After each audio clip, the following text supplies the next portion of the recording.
ಮಗನ್ ಕರಾಟೆ ಕಲಿಸ್ತೇನೆ, ನನಗಂತೂ ಹೋಗೋಕ್ಕಾಗಲಿಲ್ಲ ಅಂತ ಹೇಳಿ ನಾವು ಸೇರಿಸಿರ್ತೀವಿ.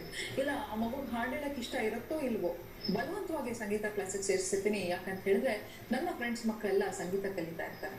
ಇಲ್ಲ ಹೀಗೆ ಹಲವಾರು ಏನಾದ್ರೂ ಒಂದು ಆ ಮಕ್ಕಳ ಮೇಲೆ ಭಾರ ಹೆರ್ತಾ ಹೋಗ್ತೀವಿ ಹೊರತು ನಮ್ಗೆ ಅದು ಇಷ್ಟನೋ ಇಲ್ವೋ ನಾವು ಅದನ್ನ ನೋಡದೆ ಮಕ್ಕಳ ಮೇಲೆ ಅದನ್ನ ಪರಿಣಾಮ ಬೀರ್ತಾ ಹೋಗುತ್ತೆ. ನೋಡಿ, ಅದನ್ನೇ ಹೇಳ್ತೀವಿ, ನಾವೇನ್ ಮಾಡ್ತೀವಿ, ಮಕ್ಕಳಿಗೆಲ್ಲ ಕೊಡ್ತೀವಿ, ನಾಳೆ ನಾವೇ ಹೇಳ್ತೀವಿ ನಿನಗೋಸ್ಕರ ಹೊಟ್ಟೆ ಬಿಟ್ಟೆ ಕಟ್ಟಿ ಎಲ್ಲವನ್ನೂ ನಾನು ಮಾಡಿದೆ, ಆದ್ರೆ ಇವತ್ತು ನೋಡು ನೀನ್ ಹೇಳಿದ ಮಾತೇ ಕೇಳಲ್ಲ ಅಂತ. ಯಾವ ಮಕ್ಕಳು ಕೂಡ ನಮ್ಮನ್ನು ಹುಟ್ಟಿಸಿ ಅಂತ ಮೇಲ್ಗಡೆಯಿಂದ ಕೇಳ್ಕೊಂಡು ಅಯ್ಯೋ ನನ್ನ ಕಾಪಾಡಿ ಅಂತ ಕೇಳಲ್ಲ. ನಮ್ಮ ಒಂದು ಆಸೆಗೆ ಅಪ್ರಾಸ್ತೆಗೆ ನಾವು ಒಂದು ಮಗುವನ್ನು ತರ್ತೀವಿ, ಆದ್ರೆ ಆ ಮಗು ತಂದ ಮೇಲೆ ಅದರ ಓವರ್ ಆಲ್ ಡೆವಲಪ್ಮೆಂಟ್ ನಮ್ಮ ತಂದೆ ತಾಯಿಗಳ ಜವಾಬ್ದಾರಿ ಆಗಿರುತ್ತೆ. ಹಾಗಾಗಿ ಮಕ್ಕಳನ್ನ ಯಾವ್ದಾದ್ರು ಒಂದು ಹವ್ಯಾಸಕ್ಕೆ ಕಳಿಸಿ, ಮತ್ತೆ ಮಕ್ಕಳಿಗೆ ಸ್ಟ್ರಿಕ್ಟ್ ಆಗಿ ಡಿಜಿಟಲ್ ಟೈಮ್ ಅನ್ನ ಇಡಿ. ಯಾಕಂತ ಹೇಳಿದ್ರೆ ಡಿಸಿಪ್ಲಿನ್ ಅನ್ನೋದು ತುಂಬಾನೇ ಮುಖ್ಯ. ಈಗ ಆಲ್ರೆಡಿ ನನ್ನ ಮಗು ಅಡಿಕ್ಟ್ ಆಗ್ಬಿಟ್ಟಿದೆ ಮೇಡಮ್ ಮೊಬೈಲ್ಗೆ.